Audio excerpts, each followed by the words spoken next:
Ito ang mainit na balita na siyang dapat malaman ng taong bayan at ito ang usap-usapan sa mundo at trending sa social media. Pero bago tayo magpatuloy, kung bago ka pa lang sa aking channel ay huwag mong kalimutan mag-like, comment at subscribe para palagi kang updated sa mga susunod dating video. Eloy Bugris naghimutok sa galit sa isang pari na si Father Flavie Villanueva dahil tinawag nito si dating Pangulong Duterte ay ang pinaka-worst na presidente sa kasaysayan. Si Father Flavie ay isa sa mga ayaw kay Duterte at siya din ang namumuno sa mga kaganapan na rally sa lansangan. Giit ni Father Flavie, hindi makataw ang batas na pinairal ni Duterte noong Pangulo kaya dapat lang nawala ng Duterte ang mamumuno sa Pilipinas. Pero ayon naman kay Eloy Bugris, ginawa lang lahat yun ni dating Pangulo para kaayusan ng Pilipinas at mabawasan ang mga lumalalang krimen. Mga kababayan, ano ang masasabi niyo dito? At para sa karagdagang detalye, narito at panoorin natin ang full video. Tuldukan na dapat ang pamumuno ng mga Duterte. Ang responsibilidad mo, huy, Flavie Villanueva.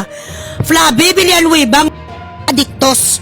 Galit ka kay Tatay Digong ang bilatsing Iloy mo kasi iilan sa mga sakristan nga ginapang kung bilatsing Iloy ka, sabi dyan no, sa mga kasama mo, nga mga madre kag ang mga assistant mo nga nagakuha sang kwarta.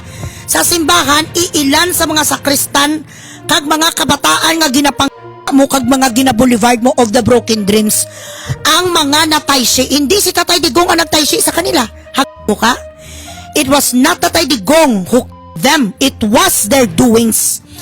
It was the deeds ang kanilang ginawa na pagrunner tos bilatsing Iloy nga pagbinta ng mga ang kalakaran sa gunis according sa aking spy, according sa aking reporter. Mahilig ka mag-adapt bilatsing Iloy mo sa mga street children. 14, 15, 16, 17 years old. Inaalagaan mo da sa kumbinto. Pwe! Dahil simulat sa pula takamus ka. Alam mo si Lai City, Flavie Villanueva, what is your obligation? The state and the church, they need to be separated. That is the universal rule of thumb. Wala ka pakialam kung paano palakarin ni Digong ang kanyang Pilipinas. Ang pakialaman mo kung paano masalbar ang mga bilatsing Iloy na kaluluwa sa mga tao nga katulad mo. You speak about Pontius Pilate nga nagpanghinaw sang kamot. You are the example of Pontius Pilate. Go! Galit na galit ka sa matanda dahil lilinis ang Pilipinas. What did you do? The whole time that was very rampant in the Philippines. What programs did you have in mind na para wala na 7 years old, 5 years old, tigulang gurang na 90 years old na lula, hay na hay ang kanyang apo, ulot ang kanyang noo, kapitbahay namin sa Iloilo. Pagkatapos siyang ulo, kinuha sa kanyang apo nga hay sa 10 araw walang tulog, hinagi siya doon bilatsing Iloy sa babuyan. Sa mga nagabintas ang mga baboy. All this time that you've been a priest, what kind of catechism did you teach the children not to be involved with this? And at the same time not to be involved with activities? You promoted different things ang mga sakristan mo. You told them, this is according to those people who knows you in and out. And even you confess straight from the horse's mouth that you were indeed a abuser, isn't it? And the reason why you took up being a priest, why is that? Ano nga? Para ma-cleanse ang iyong personal, ang iyong karakter. Dahil marami kang gito, marami kang asa, marami ka rin siya. Bago ka nagluhod-luhod kay Jesus Christ.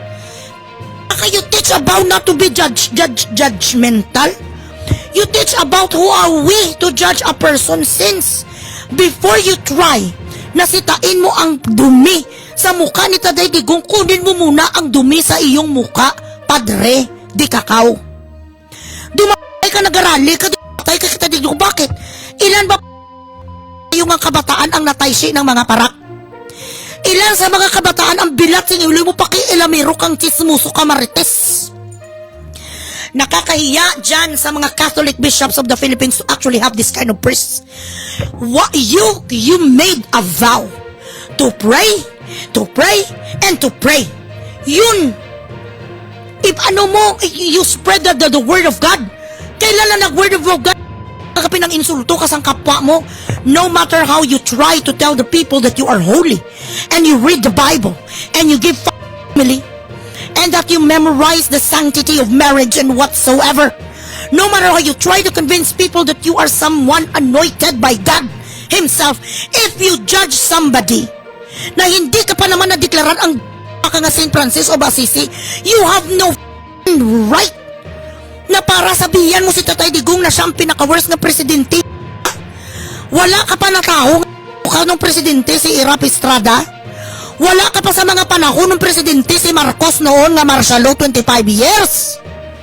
Nasaan ka bilat sing Iloy nung sa revolusyon?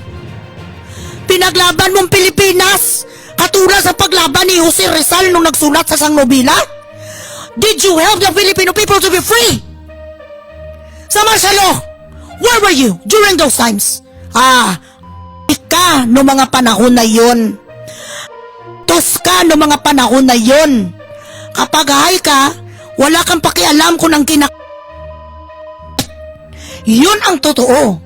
Ilan sa mga bata bilat sing Iloy nga mga adaptido mo nga mga ginapay mo ka ginalasing mo. Ito mga witnesses na mga nyo palagi na lang hide my identity. You have to speak up. Patigilin yun. Magkano binayad si mo, ha? Magkano binayad siyo? Hindi ka nahiya? Take up your robe. Kunin mo ang bilat sing Iloy nga sinusuot mo nga robe karon hinigot ko nasa ulo mo, ka? Pagising mo sa umaga, mangilamos ka sa holy water. Pagkatapos, kainin mo lahat ng utsyas para ang lahat sa mga 17 anyos, tinuruan mo kung paano ang mga sakristan, making them believe that it's alright. Sinabihan mo sila, okay lang na. Turuan ko kayo kung paano yung himasin ng huwag ka magsinungaling, bilat sing Iloy mo. Ito mga tao, ni nga ito mo, bigyan lang nila sa 30,000, kakanta na ni sila bayang magiliw. Kung ano ka, nga klase sampare, huy plabi. Anong sabi sang ilang nga mga parents nga nakausap ko, Loy? Pagpasok sang anak ko nga sa Kristan dyan, marami nang nalaman. Kung sino-sino to nagapunta na sa parlor kag ding kasi nasarapan sila sa nga tinatawag. Galit ka! Kay bilat sing Iloy ang mga natukang, hindi naman si Tatay Digong ang nagbaril, si Tatay Digong ba ang nagbaril? He made a law, or he made a policy, or he announced war on drugs. That was the thing that he was supposed to do. Mapili ka, pare, bilat sing Iloy mo. Araw-araw may gina-hold up. Gaantay ka sa asawa mo, umuwi sa bahay, nurse sa isa ka ospital. Nagatrabaho sa bangko, hindi na umuwi ang asawa mo kay bilat sing Iloy. Hinold up na isang istos. Di anong dapat ang gawin ni Digong? Mangirit-ngirit lang si Tatay Digong, okay lang na, bilat sing Iloy. Sabayan na lang natin, if you cannot beat them, join them. Abo tayong lahat. He put his life and his family's life to save ours. Pero hindi mo na naiisip kasi gani kuging ka. Uti sige. Huy! Ang bilat sing Iloy mo. Paano ka be? Pa-hair follicle ka tingnan natin kung hindi ka adik. Ang sabi sa inyo sa theology, sabi, Flavi nga pare, when you were in school taking up theology, what was the cardinal rule? That the institution taught you. I know because I graduated from Amoris Victima Colegio del Sagrado Corazón de Jesus, a priest and a nun. That kind of congregation, your job is to pray and pray and pray. To spread kindness, to spread love, not hate, not gossips, not rumors. Do not interfere with the state. Ganun ang sabi sa'yo. Dito pala gali bilat sing Iloy kayo do not know how to abide with the rules and regulations and already. Simple instructions you do not know how to abide.